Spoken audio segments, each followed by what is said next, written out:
महाराज, बैसाख महीने में जो प्रदोष आती है, बैसाख के महीने में बहुत ध्यान से सुनना भाई, जो अपनी जिंदगी से बहुत तंग आ गए हो, परेशान हो गए हो, कष्टमय जीवन जी रहे हो, बहुत दुखी हो गए हो, उनके लिए ये स्कंद पुराण का चरित्र फिर मिले ना मिले, आप प्रेम से सुनिए। आओ, पहला बैसाख महीने की प्रदोष, चाहे वो शनिचरी प्रदोष हो, चाहे रविवार की हो, सोमवार की हो, मंगल की हो, बुधवार की हो, गुरुवार की हो, शुक्रवार की हो, शनिवार की हो, कोई भी वार की हो, पर बैसाख महीने की प्रदोष, प्रदोष काल में शाम का समय सूर्य डूब रहा हो, बस डूबा ही हो, और उस समय पर सूर्य के डूबन के तुरंत बाद बाबा को धतूरे के साथ में बेलपत्री ना चढ़ाते हुए बेलपत्री के वृक्ष के 7 कांटे बाबा के शिवलिंग पर समर्पित करे जाते हैं महाराज, अपनी जिंदगी में अड़चनों को हटाने के लिए। फिर आप जिस व्यापार में उतरे, जिस व्यवसाय में उतरे, जिस नौकरी में उतरे, आप दिल से करें, आपको तरक्की मिलेगी। आप हार नहीं सकते, नीचे नहीं आ सकते, उन्नति पर ही चढ़ेंगे। एक वैशाख मास की प्रदोष, दूसरा शिवरात्रि के दिन मध्याह्न का समय महाराज, जो बड़ी शिवरात्रि होती है माघ की, बड़ी शिवरात्रि के अंतर्गत मध्याह्न का समय, दोपहर के ठीक 12 बजे, चाहे कभी को कोई भी दिन हो हमारा, शिवरात्रि जिस दिन पड़ रही हो,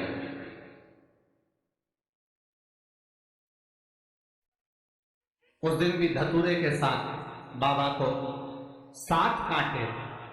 बेलपत्री के वृक्ष के समर्पित होते हैं महाराज। इसमें आप ये वाले जो कांटे हैं, जो शिवरात्रि के दोपहर 12 बजे वाले हैं, अगर कोई मदिरा पीने वाला हो, व्यसन में डूबने वाला हो, कोई जुआ खेलने वाला हो, कोई गलत वेश्यावृत्ति करने वाला, या अपने मार्ग से विचलित कोई व्यक्ति है, उसके लिए भी ये कांटे बहुत काम आते हैं महाराज। दूसरा, पार्वती,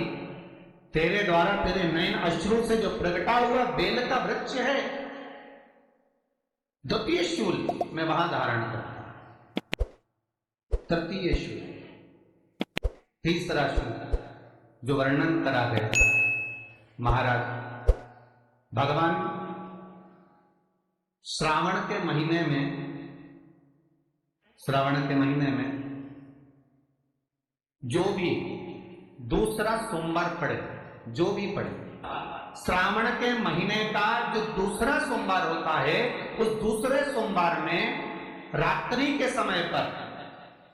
अर्थात शास्त्र अब घड़ी और पल का स्मरण करेंगे तो रात्रि के बजेंगे 10 से 12 बजे वाले, 10 से 12 के बीच में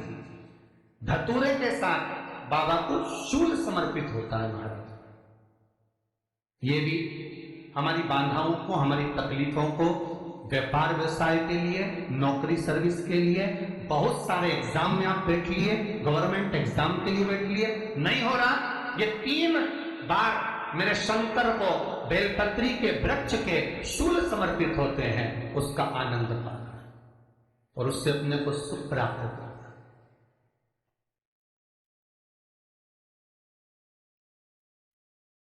कि बाबा भोलेनाथ जी के नयन अश्रु से जो प्रकट हुआ वो रुद्राक्ष का पौधा, माता पार्वती के नयन अश्रु से जो प्रकट हुआ वो बेलपत्री का पौधा है, और उमा और महेश, जिस महेश के वंशज हैं महेश्वरी, जिनकी 12 धाम प्रगटी है भगवान महेश के द्वारा,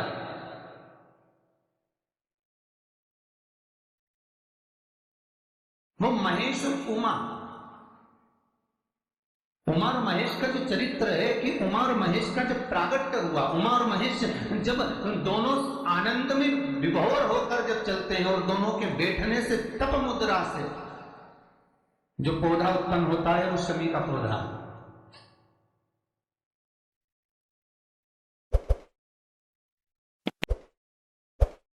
शमी का पौधा,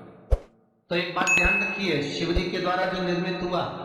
उसमें कोई शूल नहीं है, उसमें कोई कांटे नहीं है। पार्वती के द्वारा जो निर्मित हुआ बेलपत्री का पौधा, उसमें कांटे हैं। और पार्वती के मिलन से भी जो उत्पन्न हुआ है शंकर के साथ में, उसमें भी कांटे।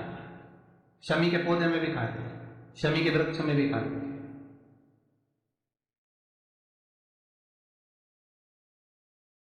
तो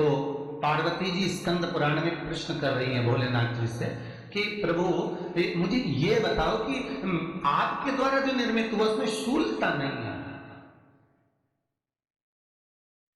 पर मेरे द्वारा जो निर्मित हुआ उसमें शूल क्यों आया, उसमें कांटा क्यों आया? थोड़ा सा माताओं, मेरी जीजियों,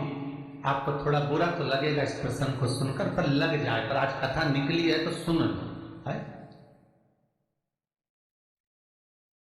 कि शिवजी जिस रुद्राक्ष को उत्पन्न कर रहे हैं उसमें शूलता नहीं है, पर पार्वती जी जो संग में मिली हैं उसमें भी शूलता है, और पार्वती के द्वारा जो प्रकट हुआ बेलपत्र उसमें भी शूलता है। तो भगवान महादेव बोलते हैं, पार्वती मैं तुझे कुछ कहूं और कहने पर तुझे तेरे हृदय में कोई बात चुभे, शूल लगे तो मुझे ठीक नहीं लगेगा। नहीं नहीं नहीं, आप कहिए प्रभु, मैं सुनने के लिए तैयार हूं, आप तो बोलो कि कारण क्या है। भगवान कहते हैं, पार्वती बस अंतर इतना है, नारी का जो स्वभाव होता है, स्त्री का जो स्वभाव होता है, उसके हृदय में छोटी छोटी बात के शूल बहुत होते हैं।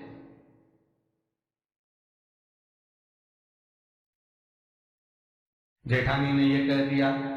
देवरानी ने ये कह दिया, तुम्हारी मम्मी ये बोल दी, तुम्हारे पापा ने ये कह दिया, तुम्हारी बहनों ने ये कह दिया, तुम्हारे भाई ने ये कह दिया, तुम्हारे रिश्तेदार ने ये बोल दिया। ये नारी के भीतर ये शूलता रहती है। तो पार्वती जी बोली कि जितना तप आपने करा उतना तप मैंने करा, और जितनी साधना आपने करी उतनी साधना मैंने करी, और जितना आराधना दिल से आपने करी उतनी आराधना दिल से मैंने करी, फिर इसमें शूलता कहां से आ गई? भगवान शिव बोले, बस पार्वती बात इतनी सी है कि जब मैं आराधना करने बैठता हूं तो मेरी दृष्टि में सम्मुख में कुछ नहीं होता। जब मैं आराधना करने बैठता हूं तो मेरी दृष्टि में, मेरे सम्मुख में कुछ नहीं होता कि कौन ने क्या करा है, कौन ने क्या बोला है, कौन क्या कर रहा है, उससे मुझे मतलब नहीं होता, उससे मुझे कोई मतलब नहीं। पर पार्वती जब तू आराधना करने भी बैठती है ना, तो तेरी चित्त वृत्ति में कहीं ना कहीं किसी ना किसी रूप में कोई शूल आ ही जाता है। कई माताओं की आदत देखी साहब, भगवान की सेवा करने बैठी है तो भी भीतर थोड़ा सा शूलता भरी हुई है। महाराज बताओ, इतने सारे भगवान इकट्ठे कर लिए, मैंने बोला था बहू से कि वहां रख लेती है, बताओ कितने सारे यहाँ पर लाकर रख दिए हैं, अब इसकी सेवा करना पड़ रही है, अब ये करना पड़ रहा है। प्रसाद लेने के लिए रसोई घर में गई, भगवान का भोग लगाने के लिए, तो उसमें भी शूलता आ गई। इतने घंटों से मैं सामान ढूंढ रही, फ्रिज में मिल ही नहीं रहा, मैंने रख के गई थी, भगवान जाने कहां चले गए। भगवान को वस्त्र पहना रही है तो शूलता है। अलमारी का ड्रॉज खोला, इसमें मैंने सामान रखा था, ना जाने भगवान का श्रृंगार कहां चले गया, कौन ने हाथ लगाया, फिर शूलता आ गई। भोजन करने बैठे तो शूलता है, कोई कार्य के लिए जा रहे हो तो शूलता है। अर्थात कहीं ना कहीं नारी के जीवन में शूलता बनी हुई है। और पार्वती, जब तुम भजन करो, तप करो, साधना करो, भक्ति करो, उसमें शूलता नहीं होना चाहिए।